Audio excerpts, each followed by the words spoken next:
Aí está o tema da palavra da noite de hoje. Tem compaixão de nós. Na verdade, é uma oração feita por dois homens. E ela aparece no capítulo 9, verso 27. Tem a sua Bíblia nas mãos? Novo Testamento.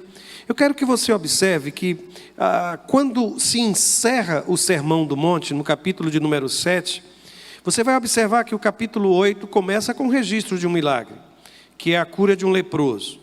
Depois vem o servo de um centurião e logo depois a cura da sogra de Pedro. Há o milagre aqui da tempestade que é acalmada, 2 endemoniados são curados, um paralítico no início do capítulo 9, e logo depois, observem a partir do versículo 18, aparece a filha de Jairo, a mulher do fluxo de sangue, e finalmente, no final deste capítulo 9, antes da palavra de Jesus sobre a seara e os ceifeiros, esse texto, onde está registrada a cura de 2 cegos. Portanto, nós temos uma seção dos evangelhos totalmente dedicada aos milagres realizados por Jesus. E todas as histórias dos evangelhos acerca de milagres, elas têm uma mesma estrutura. Você já deve ter percebido. Aparece a identificação do personagem, daquele homem ou mulher enfermo. Alguma coisa é dita sobre a sua impossibilidade, sobre a sua doença. Logo depois há um confronto, o encontro entre Jesus e o necessitado. É registrada a ação de Jesus, seja por palavra, por atitude, realizado o milagre, realizado a cura, o impacto disso, tanto na vida daquele que foi curado, daquela que foi curada, como na vida das pessoas que estão em torno de Jesus. Este milagre que aparece a partir do versículo 27 não é diferente. E você vai ver que ali está escrito assim, na tradução que tenho, está escrito: partindo Jesus dali, seguiram-nos 2 cegos clamando: tem compaixão de nós, filho de Davi. Tendo ele entrado em casa, aproximaram-se os cegos e Jesus lhes perguntou: credes que eu posso fazer isso? Respondeu-lhes: sim, Senhor. Então lhes tocou os olhos, dizendo: faça-se-vos conforme a vossa fé. E abriram-se-lhes os olhos. Jesus, porém, os advertiu severamente, dizendo: acautelai-vos de que ninguém o saiba. Saindo eles, porém, divulgaram-lhe a fama por toda aquela terra. Uma das observações que eu preciso fazer à luz desse texto tem a ver com o nosso encontro de oração, irmãos. Quando nós escolhemos orar juntos, estar aqui neste lugar, nós estamos declarando a importância do outro em nossa vida espiritual. A oração compartilhada, a oração que é baseada na concordância, e isso é uma palavra de Jesus, quando 2 concordam aqui na terra, nós recebemos a resposta da parte de Deus. Nós aprendemos muito quando oramos uns pelos outros. Quando alguém me diz que está orando pelo meu problema, ou quando alguém se junta, e nós sentados num banco da igreja, ou nos corredores da igreja, ou às vezes até por telefone, alguém manifesta essa preocupação e intercede comigo. Eu sei, irmãos, que nós podemos orar sozinhos. Nós podemos orar e precisamos orar em secreto, ou no secreto, ou lá no nosso quarto, a minha relação com Deus. Mas como é bom poder partilhar de momentos de oração. Eu não sei qual foi a última vez que você orou com o seu namorado, com o seu noivo, noiva, com o seu marido, esposa, com seus filhos, em casa, a família reunida para orar, no seu ambiente de trabalho, com aqueles que partilham, na verdade, maior tempo do seu dia do que aqueles que fazem parte de sua própria casa. Eu quero lhe dizer que o poder de Deus se manifesta quando os seus filhos aprendem a orar juntos, a partilhar momentos de oração. E nesse texto isso para mim fica muito claro. Observe o que diz a palavra do Senhor, que partindo Jesus dali, seguiram-no 2 cegos. E eles então clamando, é o que diz o texto, observe, seguiram-no 2 cegos clamando. O curioso é que você observa que pela limitação física, aqueles cegos, em meio a uma multidão que seguia Jesus, eles continuarem acompanhando o percurso, em um tempo, irmãos, que não havia absolutamente nenhuma preocupação com a mobilidade, com a inclusão social, absolutamente nada disso. Mas eles estavam caminhando, diz o texto sagrado, eles seguiam Jesus. Aqueles homens nunca puderam ver milagres, à semelhança do que disse Tomé, eles não podiam jamais dizer, olha, se eu não puder enxergar o que está acontecendo, eles não precisaram enxergar. A minha limitação não me impede que o meu coração creia. Aquilo que eu carrego como limitação não impede que a minha fé ou a sua fé possa brotar no meu coração ou no seu coração, absolutamente. Eu sei que hoje nós apresentamos muitas desculpas para não caminhar, seguir Jesus, pelas nossas dificuldades, pelas nossas limitações. Mas o interessante é que eles caminham orando, caminham clamando. E clamar aqui não é falar baixo, irmãos. Clamar aqui é gritar. Em meio à multidão, eles repetiam uma única frase. Qual era? Tem compaixão de nós, filho de Davi. E eu gosto quando a gente aprende a orar uns com os outros. E querem saber por quê? Porque eu aprendo, eu acho que a gente precisa aprender isso, que eu não sou a única pessoa neste mundo enfrentando problemas. Quando se juntam dois cegos, irmãos, quando se juntam duas mulheres enfrentando a mesma dificuldade na educação dos seus filhos, quando se juntam dois maridos com dificuldades financeiras, de manutenção, de problema de relacionamento no trabalho ou com a própria esposa, quando nós nos juntamos e compartilhamos uma situação difícil, comum, nós crescemos espiritualmente. E quando o texto me diz isso, ele parece estar sinalizando que toda a minha queixa, toda a minha murmuração, quando às vezes eu me sinto como o único que não foi aprovado no vestibular, o único que não passou no concurso público, o único que até agora não encontrou alguém para se relacionar, o único que permanece ou a única que permanece solteira ou solteiro. Parece que quando a gente se vê assim, quando eu me enxergo como o único, eu esqueço que existem outros cegos, que existem outros paralíticos, que existem outros leprosos, que existem outros pais com dificuldades na relação com seus filhos, que existem outros com o mesmo diagnóstico de doença que eu carrego. Eu não sei se você já percebeu, mas quando... eu observei isso já faz tanto tempo, mas ainda me recordo. Quando a Cláudia ficou grávida, a sensação que eu tinha é que havia se multiplicado o número de mulheres grávidas ao nosso redor. Eu não sei se você já observou, mas quando a gente passa por alguma situação, a tendência é exatamente essa, né? A gente enxergar nos outros que estão à nossa volta uma situação semelhante. Só que quando a questão é emocional, é uma questão de intimidade, de mais profunda, dificilmente a gente enxerga. A gente compara o nosso pior momento, eu comparo o meu pior momento com o melhor momento do outro. O que o texto está me ensinando, claramente, é que aquele não era uma dificuldade de apenas um homem, eram dois. E aqui, deixe-me lhe dizer, não use o problema do outro para reforçar as suas queixas, mas para fortalecer a sua luta. Quando dois cegos se encontram, ao invés deles trocarem murmuração, ao invés deles falarem das suas limitações e dificuldades, eles acabam se incentivando mutuamente. E eles começam a orar. Se você está passando por um quadro de ansiedade e encontrar outra pessoa assim, ao invés disso justificar o seu comportamento, está vendo? Que não sou somente eu, está vendo que não é invenção da minha cabeça, olhe à minha volta outras pessoas assim, o mundo está realmente perdido e você começa a alimentar o seu problema.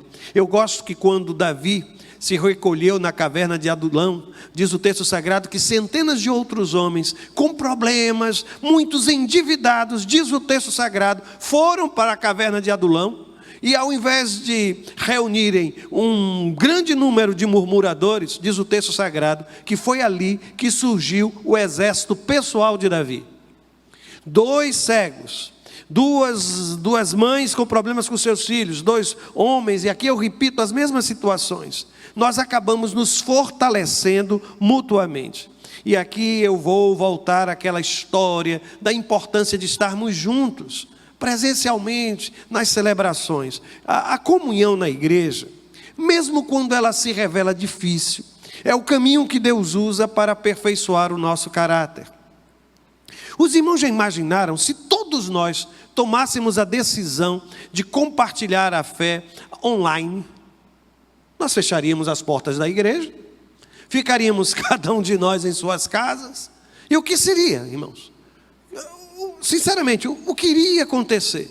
Quem iria manter vivo essa sensação de igreja? Porque é nessa relação, sabe, irmãos, quando a gente partilha, quando a gente vai junto, quando a gente planeja, quando a gente vai para um ensaio, quando a gente entra na escola bíblica dominical, quando a gente conhece quem é o outro. Eu já disse, e recentemente numa entrevista eu falava sobre isso, eu me preocupo muito porque nós enfatizamos a bênção que é ter a rede social à nossa disposição, conversar com tanta gente, mas eu me preocupo porque alguns de nós acaba resumindo a relação com as demais pessoas da seguinte forma: eu prefiro me relacionar com você à distância, mas não de perto. E aí de repente a gente tem uma rede enorme de pessoas com quem a gente conversa, mas para o bem de todos e felicidade geral da nação, a gente vai se comunicar apenas assim. E em alguns casos, nem assim. Nem assim. Porque hoje, qualquer que seja a situação, bloqueia, não responde. Monossilabicamente respondemos. Não é assim? Pois bem, é na comunhão com a igreja, irmãos, é nessa convivência. São dois cegos, são dois pecadores. E aí quando eu reconheço que eu sou cego e o outro também é, quando eu reconheço que eu carrego as minhas falhas e o outro também, a gente acaba se entendendo. Porque nenhum de nós é melhor do que quem quer que seja, irmãos. Todos nós temos as nossas enfermidades, e é maravilhoso perceber que comunhão na vida da igreja é um desafio, mas é uma bênção. É uma bênção, uma grande bênção de Deus. Agora, à luz do texto que nós lemos, deixe-me lhe dizer, existe um conhecimento de Deus, uma teologia, que só é alcançada ou alcançado através da dor. Eu fico extremamente impactado, porque no versículo 27, lembra-se da oração que aqueles dois cegos fizeram? Eles oraram dizendo o quê? Tem compaixão de mim, de nós, filho de Davi. Parece que houve uma mudança aí na formatação, não é? Mas vá. Tem compaixão de nós, filho de Davi. E essa expressão que aí aparece, tem compaixão de nós, filho de Davi. Imaginem que essas linhas vermelhas deveriam estar embaixo destas frases que acabei de pronunciar. A primeira delas aponta para compaixão. E compaixão é um conceito teológico tão precioso. E ele começa desde o Antigo Testamento e se desenvolve até o Novo Testamento. A palavra compaixão, ela descreve alguém que é tratado de uma forma ou de uma maneira imerecida. Não tem a ver com mérito, tem a ver com a disposição ou com a percepção do problema do outro com os olhos da alma.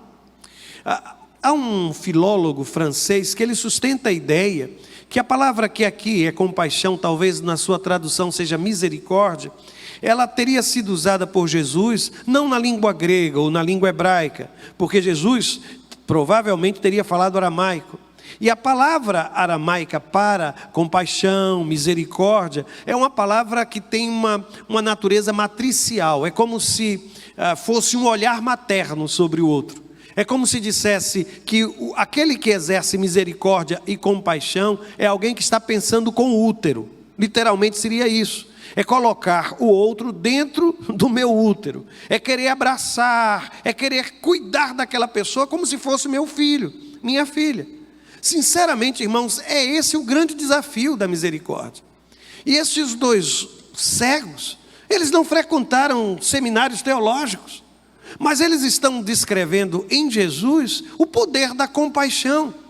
Eles não se apresentam colocando as suas queixas e apresentando os seus problemas, porque às vezes quando nós oramos, nós queremos que Deus se mova em função das dificuldades que nós estamos enfrentando. Eles poderiam ter começado a orar e dizendo assim: Senhor, aqui estamos, veja, ó Deus, a nossa limitação. Eu tenho tido problemas, eu não tenho conseguido pagar as minhas contas, eu tenho tido problemas no meu relacionamento familiar. E você começa a descrever: Deus não vai se mover por causa do meu problema, mas por causa daquilo que Ele é. Deus é um Deus compassivo. Deus se move não em função daquilo que eu estou passando, mas em função daquilo que Ele é. Ele é um Deus misericordioso. Eles também não se apresentam com justificativas, ou comparando a vida deles com a vida de outras pessoas. Senhor, por que nós nascemos para sofrer tanto? Eles não fazem isso.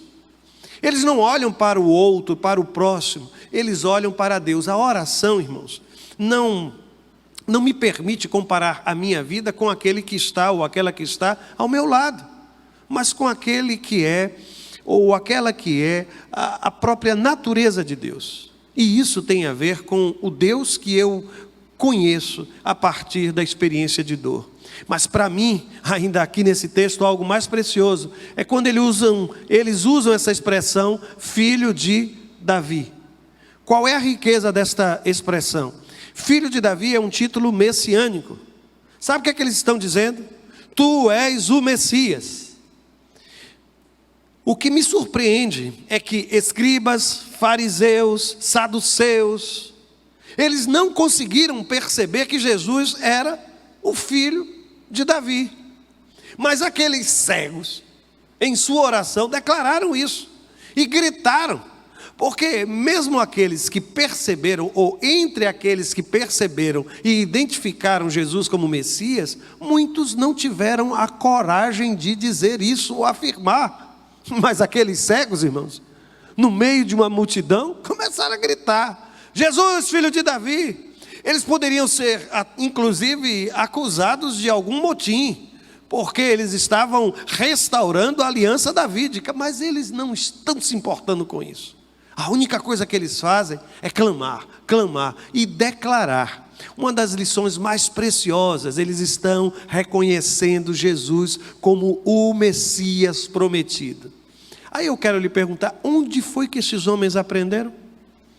Eles nunca se sentaram para discutir teologia com quem quer que...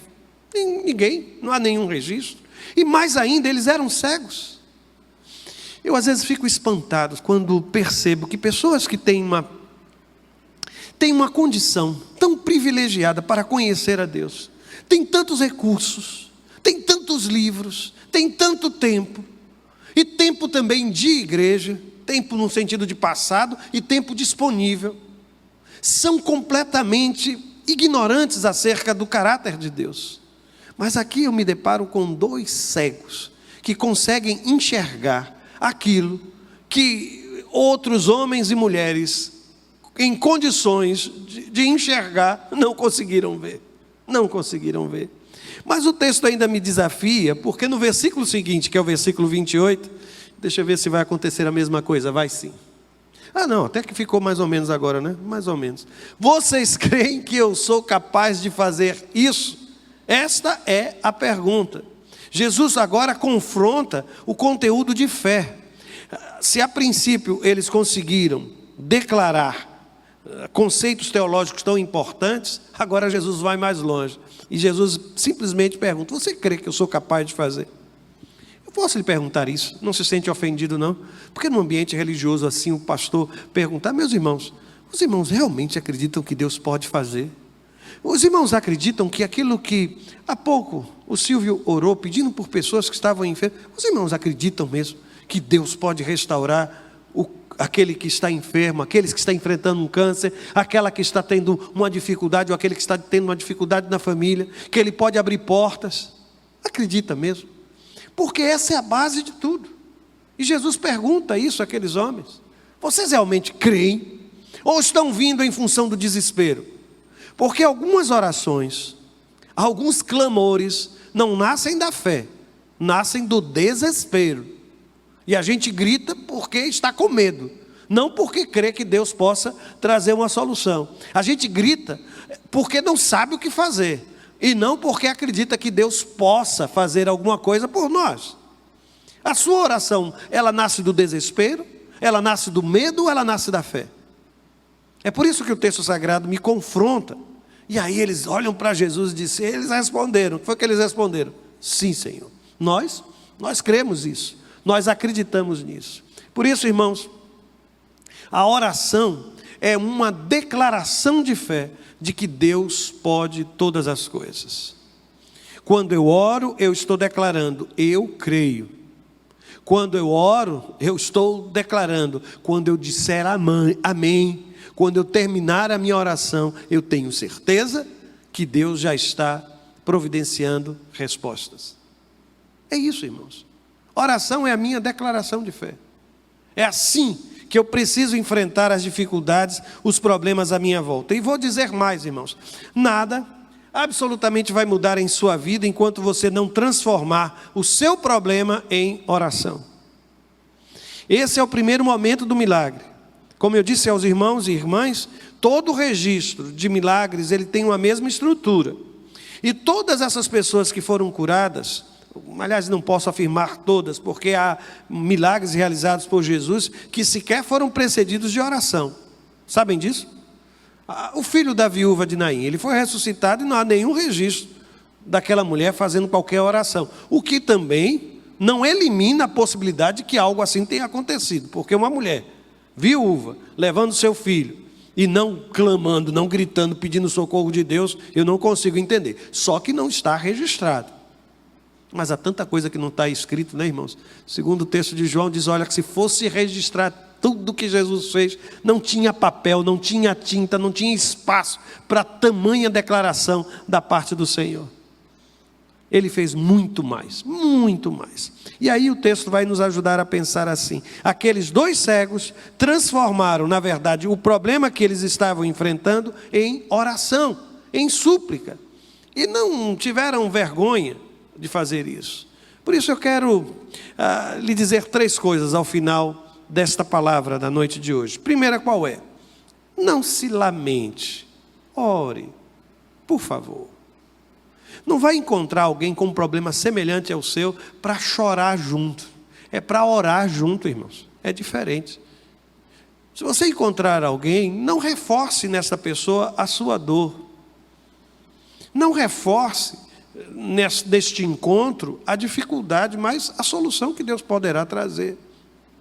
Por isso eu vou insistir, não se lamente, transforme problema em oração, porque quando um problema é transformado em oração, essa oração, o Deus que ouve a minha oração, Ele vai transformar esse problema em bênção, essa dificuldade em crescimento espiritual.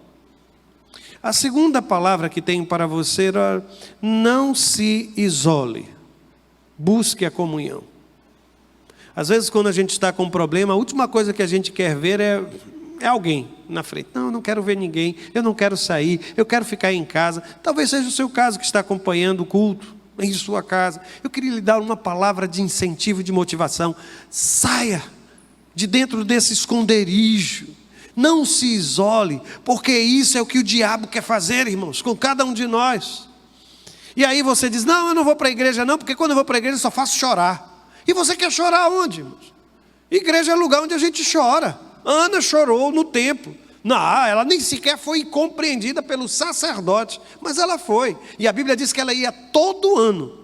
E todo ano Penina provocava Ana, ela chorava no santuário e voltava para casa, mas no ano seguinte ela já estava lá de novo. Eu não vou mais para a igreja não, porque na igreja tem aquele irmão fulano, aquela irmã fulano, que me machucou, que me prejudicou. É aí que você vai precisar ir, estar junto. E quem sabe Deus não vai usar a sua presença, ainda que silenciosa, para falar ao coração daquela criatura. Olha quem está lá do outro lado. Meu Deus, eu fiz tanto mal àquela pessoa, e ela agora está na igreja. E agora que eu vou cantar isso. E o Espírito Santo de Deus é interessante, né? Porque na hora que o pastor está pregando numa determinada... Aí parece que o pescoço vira assim, né? E aí a gente acaba encontrando. Aí os olhos se encontram, não é, irmãos? Aí a semelhança de Pedro, o que eu espero que aconteça é que saia dali chorando diante do Senhor, porque às vezes é só isso. E quantas vezes isso já aconteceu? Já encontrei pessoas que disseram: pastor, eu não sei, eu gostaria muito de frequentar aquela igreja, mas ali está alguém que foi problema na minha vida, que teve algum problema que nós vivemos em casa. Aquela criatura nos trouxe problema para o meu casamento. Eu nunca esqueço, irmãos, eu estava interino numa igreja em Recife. E sabe aquele momento em que você não sabe o que fazer?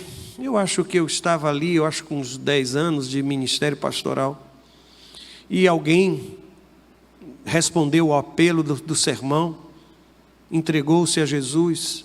E eu tenho tanto medo de entregar microfone na igreja na mão de quem eu não sei, não conheço. Não sei o que aquela pessoa vai dizer. E era uma senhora, e ela me pediu para dizer alguma coisa. E naquele momento eu fiquei sem saber o que fazer, entreguei. Sabe o que aquela mulher fez? Ela usou daquele momento para pedir perdão, porque naquela igreja estava um casal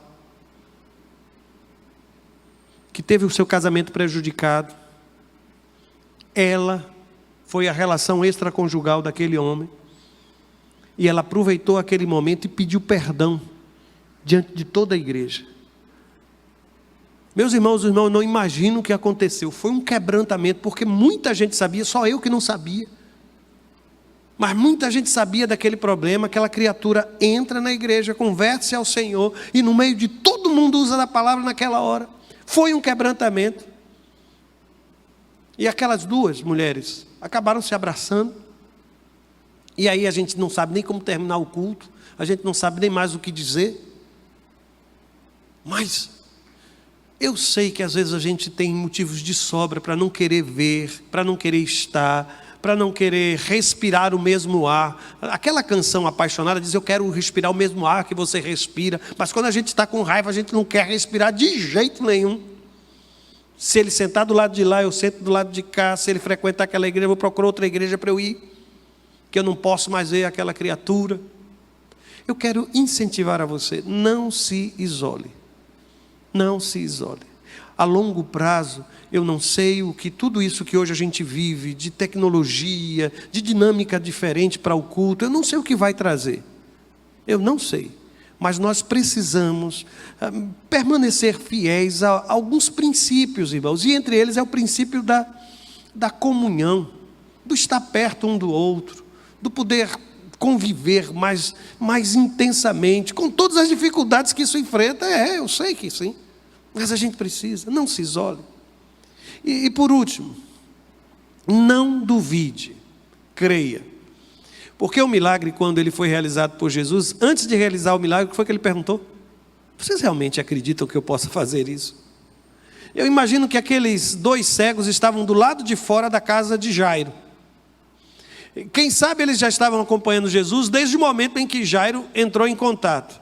E alguém deve ter contado, ou eles ouviram aquela mulher dizendo: olha, eu cheguei por trás, toquei só na orla do manto.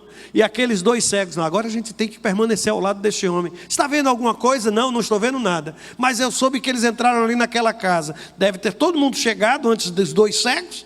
Os 2 cegos chegam, Jesus ainda está na casa de Jairo. E o curioso é que eles clamam. E o que é que eles clamam, irmãos? Tem misericórdia de mim, filho de Davi, tem misericórdia de nós, né, irmãos? Tem misericórdia de nós, tem misericórdia de nós. Agora, você já observou no texto sagrado que lemos, quando foi que Jesus fez o milagre? A Bíblia diz assim, que Jesus chegou, até quando chegou à casa, observou isso? Ele saiu da casa de Jairo, não é assim? Ele saiu da casa de Jairo, espalhou-se a notícia, diz o versículo 27, vejam. Partindo Jesus dali, seguiram-no 2 cegos, correto? Só que o texto vai dizer que o milagre só aconteceu quando? Quando ele chegou à casa, uma outra casa. Eu quero só lhe perguntar, por que Jesus não fez logo o milagre, irmãos?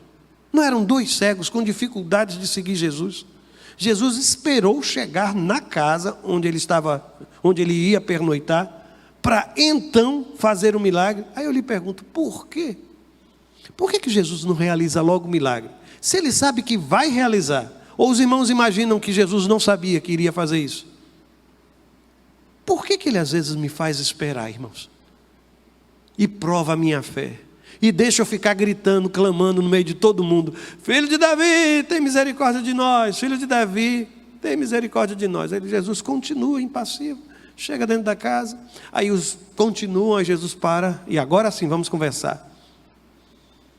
Para tudo existe um tempo. E eu sei que se nós pudéssemos antecipar algumas coisas, nós já teríamos feito isso. Mas eu quero lhe dizer que às vezes é só quando ele entra em casa. Então ele vai realizar. Em algum momento um pouco mais. Aguarde um pouco mais.